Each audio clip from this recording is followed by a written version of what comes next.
দেশে আমাদের সরকার যদি নলেজে নিয়ে কোনো কিছু করে সেটা আদারওয়াইজ এটা অপ্রত্যাশিত। তারা তো ইন্ডিয়া বসে কথা বলতেই পারে, তিনি তো ইন্ডিয়ার রাষ্ট্রপতি, এখানে এসে রাষ্ট্রপতির সাথে কথা বলা, এটা যদি নেয়ার কোনো সৌজন্য মোলাকাত হয় সেটা ভিন্ন, কিন্তু যদি দুই দেশের কোনো বিষয় হয় সেটা সরকারের সাথেই হওয়া উচিত, বিরোধী দলের সাথে হওয়া উচিত, পার্টিকুলার কোনো দেশের কোনো কূটনীতিবিদের সাথে এটা আমাদের কাম না। আসলে সব কিছুকে আমরা ষড়যন্ত্র বলতে চাই না, আবার ষড়যন্ত্র যে নাই এটাও আমরা বলতে চাই, সব মিলাইয়েই আছে। বিএনপি ষড়যন্ত্রে বলে পা দিবে কেন? বিএনপিও তো মজলুম, 15.5 বছর তারা কি জুলুমের শিকার হয়নি? তো মজলুমের কষ্ট মজলুমই তো বোঝাতে হবে। আর শুধু এনসিপি কেন, আমাদের সাথেও তো অনেক কিছু হয়েছে, আমরা এগুলো কিছুই চিনি। আমরা চাই যে ফেসিলিটি আমাদের সব কিছু করে চাপা করে নতুন একটা জাতির উত্থান, কিন্তু সরকার এখনো সেই পথে হাঁটছে না বলেই আমাদের কাছে স্পষ্ট। এটা আমার কথা, সরকারি দলের যিনি মহাসচিব তিনি গত পরশুদিন কি রিমার্ক করেছেন, তিনি বলেছেন গত 4-5 মাস অর্থাৎ সরকার গঠনের পর কিছুই বলবেন,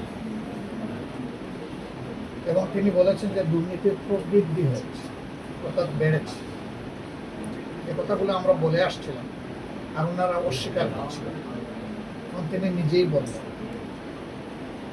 হ্যাঁ, তিনি বললেন যে আমি শুধু আশা দেখি তারেক রহমান সাহেবের কাছে, তিনি চেষ্টা করছেন।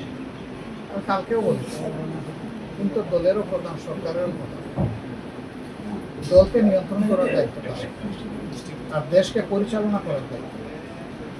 তিনি প্রধানমন্ত্রী শুধু ধানের শেষে যারা ভোট দিয়েছে তাদের না, যারা আমাদেরকে ভোট দিয়েছে তাদেরও তিনি প্রধানমন্ত্রী, যারা ভোট দিতে আসে নাই তাদেরও তিনি প্রধানমন্ত্রী। 100 ভাগ লোক তো আর ভোট দেয়, প্রধানমন্ত্রী সারা দেশের তাকে দায়িত্ব নিতে হবে। দুর্নীতি বন্ধ করতে হবে, চাঁদাবাজি বন্ধ করতে হবে। স্বয়ং স্পিকার বলেছে চাঁদাবাজি বন্ধ না করলে জাতির কপালে অদূর ভবিষ্যতে বড় অসমের সংঘাতের আশঙ্কা রয়েছে। আমাদের দেশ আবার চোরাবাজিতে হারিয়ে যাক, অন্ধকার গলিতে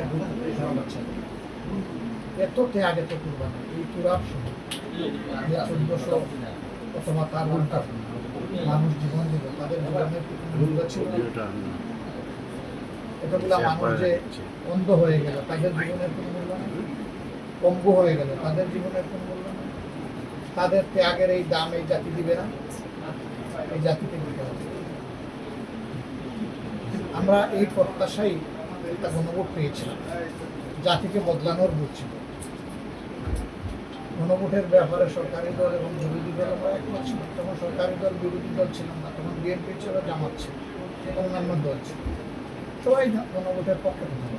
হঠাৎ করে তারা বদলে গেলেন। তারা 2/3 পাওয়ার পরে তারা চিন্তা করলেন এখন তো আমরা যা ইচ্ছে তাই করতে হবে, এখন আর গণভোট মানলে আমাদের সমস্যা বলতে মানার দরকার। ভোটকে, জনগণের রায়কে সম্মান না করলে কি হয়? এই দেশে এই ইতিহাস রয়েছে, গোটা দুনিয়ায় ইতিহাস রয়েছে, এটার পরিণতি খুবই ভালো। আমরা এই জায়গা থেকে সর্বদা আমরা গণভোটের গণরায় বাস্তবায়ন হলে বিশ্বাস করি, সমাজে একটা আমূল পরিবর্তন, যেই পরিবর্তনটা দেশের সাথে 6 মাসে যে পারফরমেন্স